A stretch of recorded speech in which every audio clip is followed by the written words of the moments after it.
So a few more cuts in now. Here, a few of the seats I quite like I've printed off. There's the JVB Britbob Rumbler seat, that's quite nice. That's from the Bonneville 60er, I think it's called. It's that one. That's a Deus. I forget the guys that did this one, but that's really nice. But the Raspro, I think it's called, Concepts one. Anyway, that's just some reference. But so still rough cuts, obviously. But so I've now come in at the sides a little bit to follow the frame rail coming in, and I've taken, because it kind of extended out there, so I've brought these in pretty much flush before tapering in now. So yeah, let's have a quick look how that's going.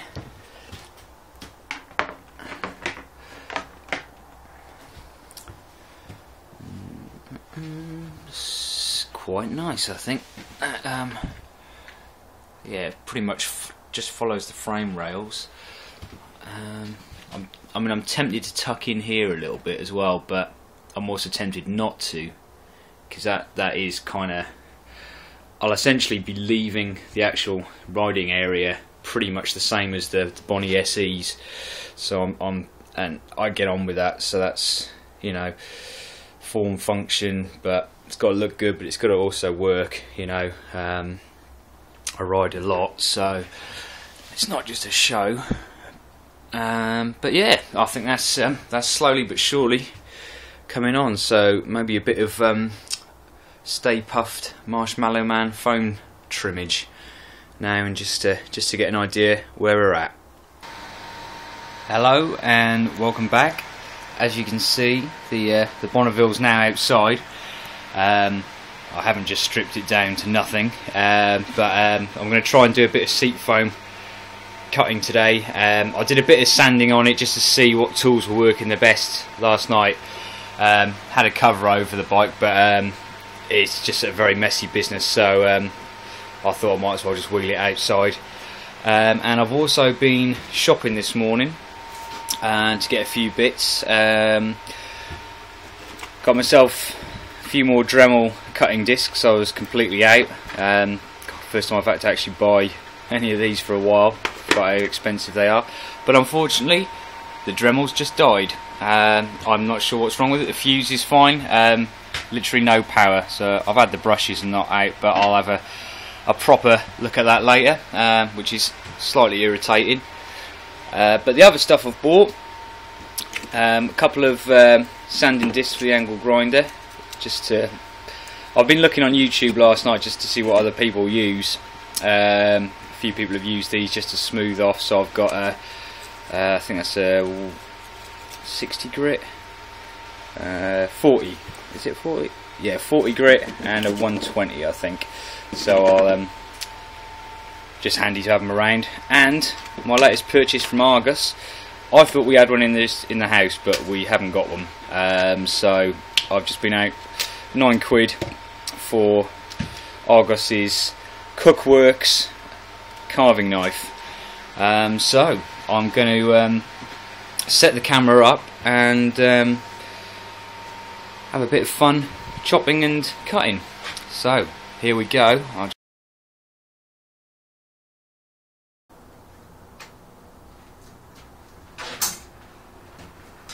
What was that, getting extension lead?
Right, just halfway through, just having a quick break, slowly getting there. It might not look like an awful lot, but there's definitely a fair bit of material coming off, and it really is quite a messy process.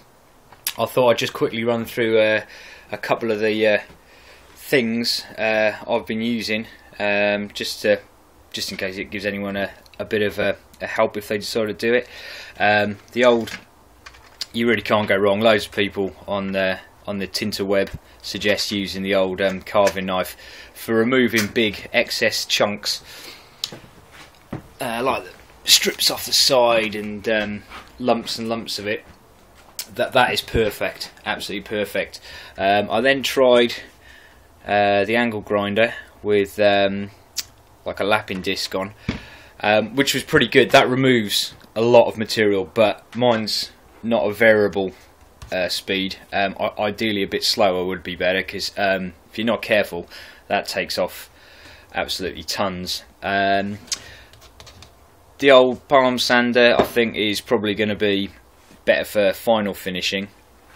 Some of the old P60 sandpaper, that's quite good for shaping, but my best one is my homemade rasp, an old Golden Virginia tin, which I've just used a bradawl on an old bit of gash foam and punched a load of holes in, and this is actually really good, because I'm getting to the stage where the shape's taking form, but you know, it's little things like just trying to get all the contours the same, equal, non-lumpy, and this is actually really good at being like a intermediate way of removing material, but in a slightly more controlled way than that.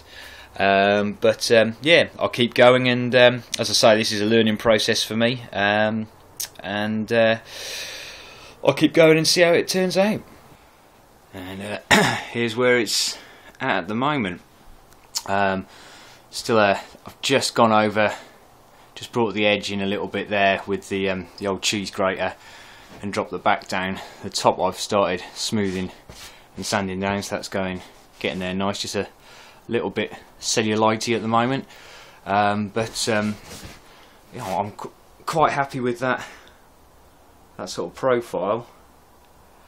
As I say, I haven't done anything from about here up, so that needs working yet, but yeah, it's hang on, let's get a better picture. That's kind of getting to where I want it, really. I don't want it too small, because I sometimes think it might look a bit daft, because it just makes the rest of the bike look too heavy.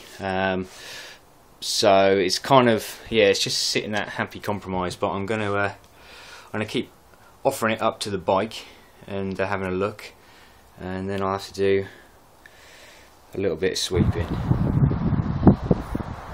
And just a quick progress shot on the bike as it is at the moment.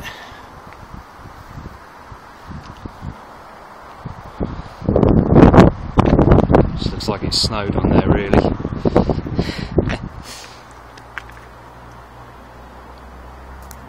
Cool beans.